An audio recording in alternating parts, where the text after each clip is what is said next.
Here's how to install a Rain-X Discover wiper blade on a large pin arm. Locate the small connector. To remove the small connector from the adapter body, insert a pen into the larger hole. Rotate the connector up and pull away. Once you've removed the connector, flip it over and reinstall on the middle post.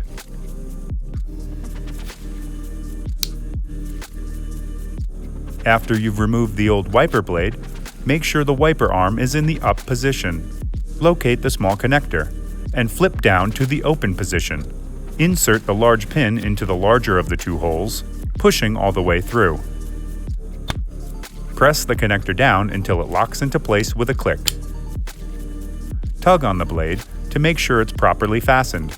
Remove the yellow plastic squeegee cover and lower the arm gently onto the windshield.